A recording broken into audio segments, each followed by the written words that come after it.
Jaya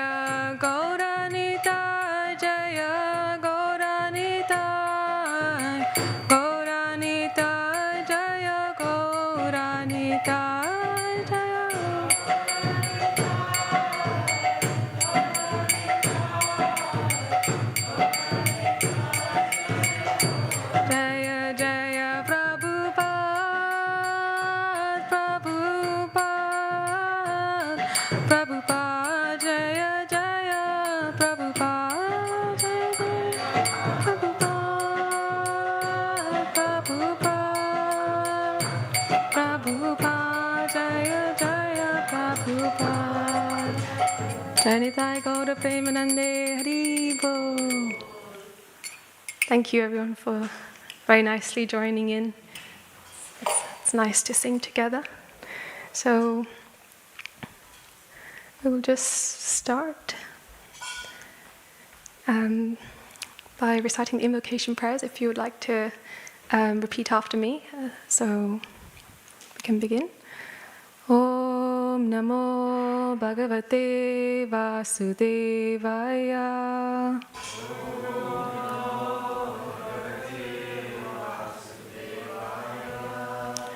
Om Namo Bhagavate Vasudevaya.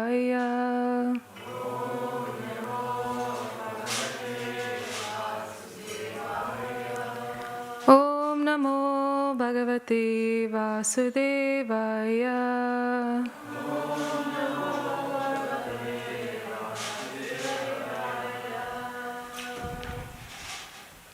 So we are reading from Bhagavad Gita, chapter 4, text 18. So I will recite the verse and you can repeat after me.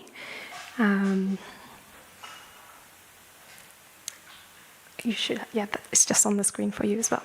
So, Karmanya karmaya pashyet, akarmani cha karmaya, sabuddhiman manushyeshu, sayukta kritsna karma krit. Karmanya karmaya pashyet, akarmani cha karmaya, sabuddhiman manushyeshu, sayukta kritsna karma krit. Karmanya karmaya pashyet, akarmani cha karmaya, sabuddhiman manushyeshu, sayukta kritsna karma krit. Okay, so if anyone feels like they would like to recite the verse, then we can repeat. Would anyone like to? Karmanya karmaya pashyet, akarmani cha karmaya, sabuddhiman manushyeshu, sayukta kritsna karma krit. Karmanya karmaya pashyet, akarmani cha karmaya, sabuddhiman manushyeshu, sayukta kritsna karma krit. Anyone else? Karmanya karmaya pashyet, akarmani cha karmaya, sabuddhiman manushyeshu, sayukta kritsna karma krit. Lovely, thank you. So now we'll read the word for word translation. You can repeat as well. Karmani, inaction. Akarma, inaction. Ya, one who. Pashyet, observes. Akarmani, inaction. Ja, also. Karma, fruitive action. Ya, one who. Sa, he. Buddhiman, is intelligent. Manushyeshu, in human society. Sa, he. Yukta, is in the transcendental position. Kritsna karma krit, although engaged in all activities. So now read the translation and purport by His Divine Grace Srila A.C. Bhaktivedanta Swami Srila Prabhupada Ki Jai. One who sees inaction in action and action in inaction is intelligent among men, and he is in the transcendental position, although engaged in all sorts of activities. Purport. A person acting in Krishna consciousness is naturally free from the bonds of karma. His activities are all performed for Krishna, therefore he does not enjoy or suffer any of the effects of work. Consequently, he is intelligent in human society, even though he is engaged in all sorts of activities for Krishna. Akarma means without reaction to work.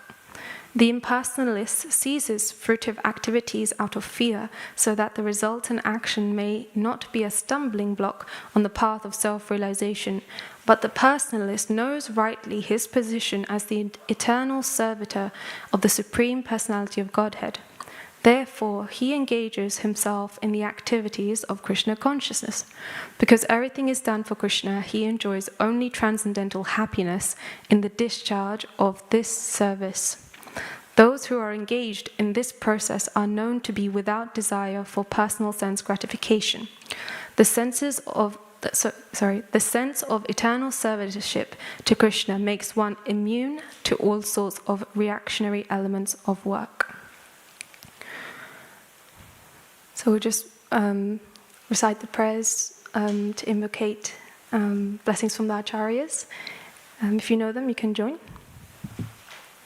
Om Ajnanatirmirandasya Jnananjana Shalakaya Chakshurun Militam Yena Tasmai Shri Gurave Namaha Shri Chaitanya Manovishtam Stapitam Yena Bhutale Swayam Rupa Kada Mahyam Dadati Swapadantikam Vandeham Shri Guru Shri Yuta Padakamalam Shri Gurun Vaishnavamscha Shri Rupam Sagrajatam Sahagana Raghunatanvitam Tvam Sajivam Sadvaitam Savadutam Parijana Sahitam Krishna Chaitanya Devam Shri Radha Krishna Padan Sahagana Lalita Shri Vishakanvitamscha He Krishna Karuna Sindhu Dinabandhu Jagatpate Gopesha Gopika Kanta Radha Kanta Namostute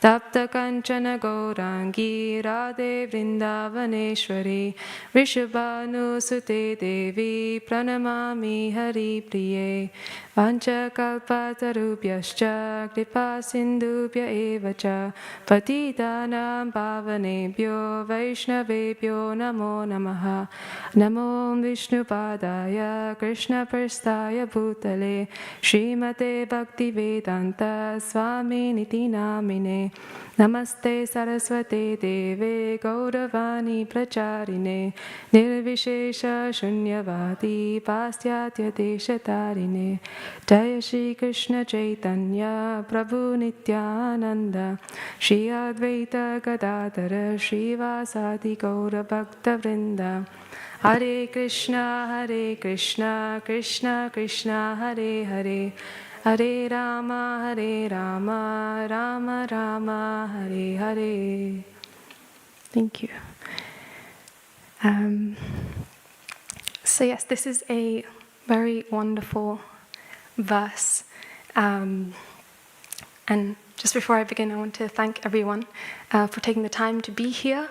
And I just want to express my gratitude, especially because there are many senior devotees here in the audience. So I just want to request the blessings from everyone so that I may be able to speak something based on my small realization. So yes, is anyone actually here for the first time? Or, oh, lovely, welcome. Yeah, so maybe before we begin speaking on the verse, we can understand what is actually being spoken about in the Bhagavad Gita by Krishna to Arjuna. Yeah, is anyone familiar with the teachings of the Gita? Anyone? familiar with what it talks about, topics or anything? That's okay. Okay, so we can just go into it. So what's really nice is that we have this understanding that spiritual life actually begins when we inquire. So when we ask questions, it takes place at a time in our life when we experience some sort of, material exhaustion, or we're kind of, dissatisfied with our life. We have, worldly experiences that are not satisfying for us. And so I'm sure everyone here has experienced some sort of, dissatisfaction that's led to some spiritual inquiry about God. And what is the ultimate aim of human life? This human form of life is so rare. In the Vedanta Sutras, it actually says that atato brahma jigyasa. What does that mean? So it means this human form of life is meant for realization of the supreme absolute truth. So this human form of life is meant for elevation. And so we want to act in a way that actually realizes that potential of ours, right? So if human form of life is meant for inquiry, what do we inquire about? There are 5 main questions that a spiritual seeker may ask in their lifetime, and these are addressed in the Bhagavad Gita. So these questions, the first question is, who am I? This is the question of realizing that we are the Atma, we are the soul. And then the second question is, what am I doing here? Why am I here, actually? How am I meant to live my life here, as with the understanding that I am the soul? So this topic explores karma. And so the third topic is, how long, actually, does this last? How long am I here? So the topic of time, kala, is explored in the Bhagavad Gita. Next, we have prakriti. So this is, where am I? We're in the material world. So prakriti means material nature. So this is explored in the Gita in much detail. And lastly, with all this knowledge, who am I? What am I doing here? How long does this last? Where am I? What is the purpose? And what is beyond all of this? So this 5th topic is actually exploring Ishvara, so God. So this is the 5 topics that are covered in the Bhagavad Gita. If we were to summarize, what actually does the Gita cover? So these are the 5 topics, and they're very much linked to one another. And so the chapter that we're speaking on today is about karma yoga, and